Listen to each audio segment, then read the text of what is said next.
Okay, it's time to get started building the Paulk total station. Actually, it's going to be called the Smart Total Station, aka the PTS2. They will be one and the same. Not going to change the actual bench, just going to change the name. But for now, it's still known as the PTS2. I just want to keep repeating that because name changes are difficult and people will ask and people will drop in videos and see it just once. So you'll hear me repeat this time and time again. So the PTS2 will become the Smart Total Station, or the STS, in time. And again, they will be one and the same. Are you enjoying these videos? Do you get anything out of them? Would you like to see me make more? Well, this is your call to action. Drop down in the comments section down below. Give me a comment. Give me a thumbs up if you like the video. And remember to subscribe. Come on over to thesmartwoodshop.com where you can find out more about us, see some of our projects, and you can also visit my store where you can purchase any of my plans to download instantly, or you can use our Amazon affiliates where you can purchase your tools for the same price they'll give you every day, but they share a little bit with us. As usual with any project, I've got to make little pieces of wood out of big pieces of wood. My go-to saw for this is the Festool track saw, but I also use a cool little shop-built fixture. It's Emily Adams' crosscut jig. There's other videos on that. She won a competition that I held some years ago, and even though I have other crosscut fixtures that are commercially available, my go-to ones are Emily's. I really like them. You just have to make them yourself at this point. Here I am again breaking down the big stuff and the little stuff and keeping it organized. You'll also see me using my plans, paper plans. I prefer the iPad plans, but in this case, my iPad was serving dual duty as the monitor so I could see what was on the camera and kind of pay attention. So that's why you'll see me using the paper plans, but you will see the iPad throughout.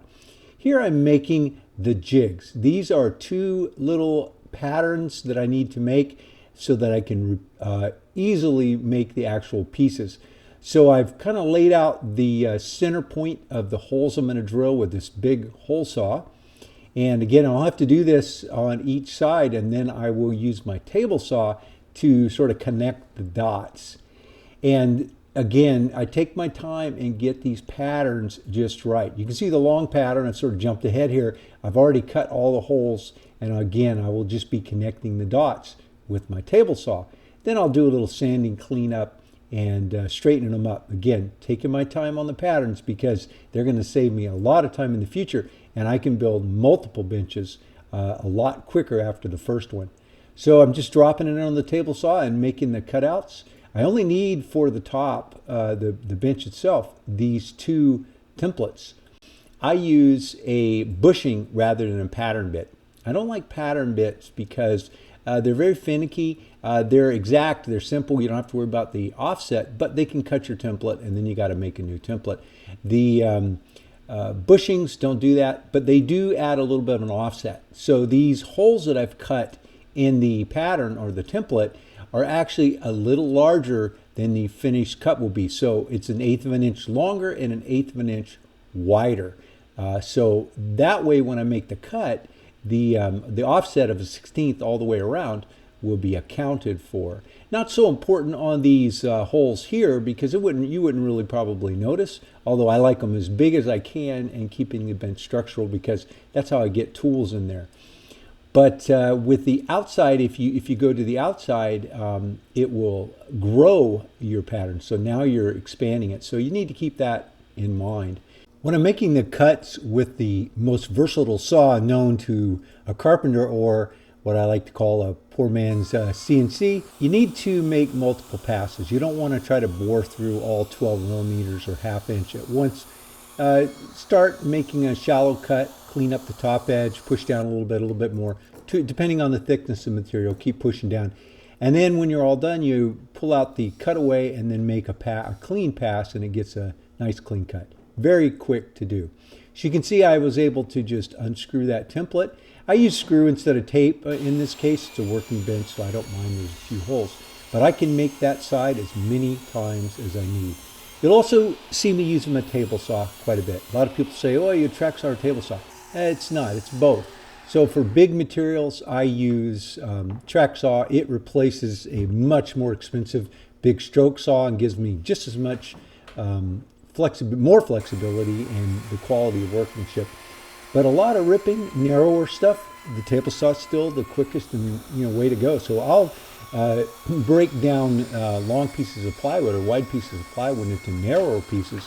And if I've got narrow rips, and then I will take that and rip it down into my final rips. Like if I need a bunch of 4-inch rips, I might rip pieces with the track saw down to just a little over 12 or something like that, and then set my table saw up and take that through. A lot easier, and you get a lot cleaner cut than trying to put a full sheet of plywood through a table saw, and or own the space as well as the cost of running a very big saw. The template I made for the sides, the two sides are in some ways identical, but in other ways there is one difference, and that is the miter saw is only on one side.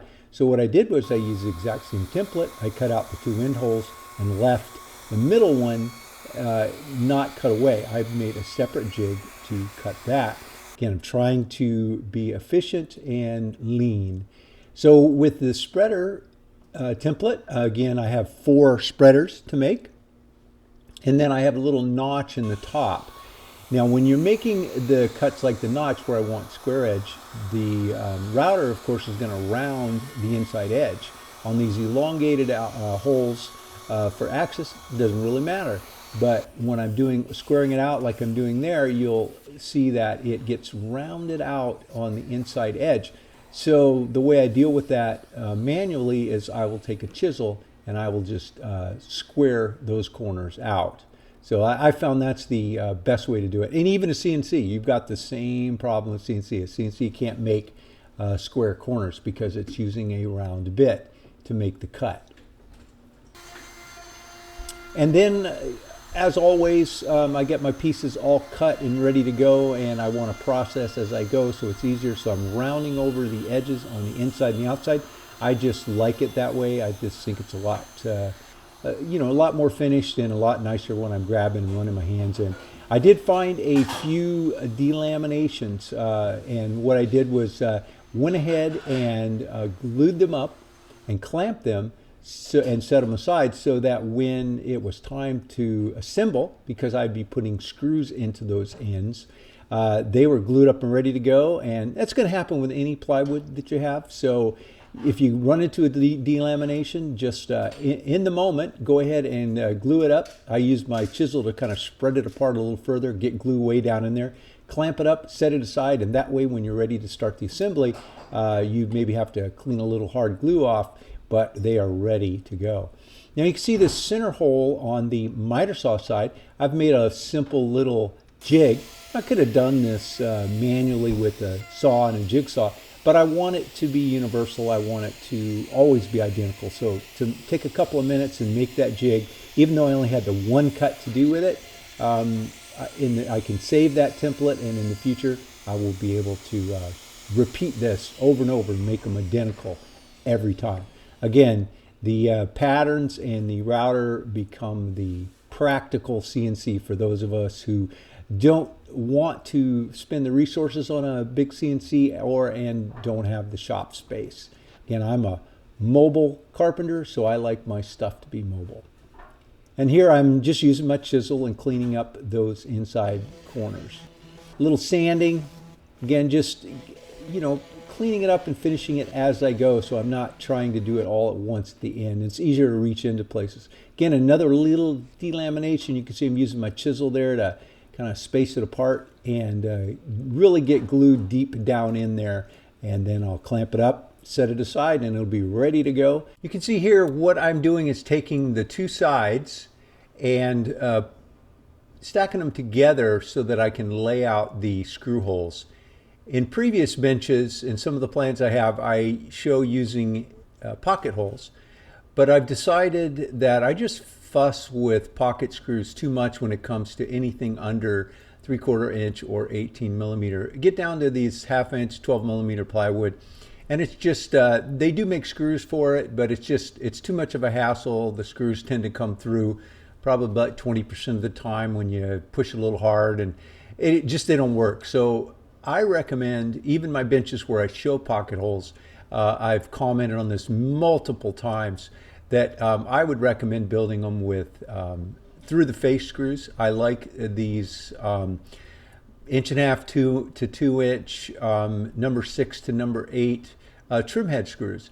And what I'll do is pre-drill. Layout's important because I'm going to be drilling into the middle of a piece of 12 millimeter plywood, so I don't want to split it. So I do the layout. I drill through both at once. It looks good, and they're good and laid out. And, really, I probably should have taken my template pattern and laid them out on that, and then use those holes to drill through into the others. That way, I'd save the time of laying out. So that's probably something I'll do next time I go to build one of these.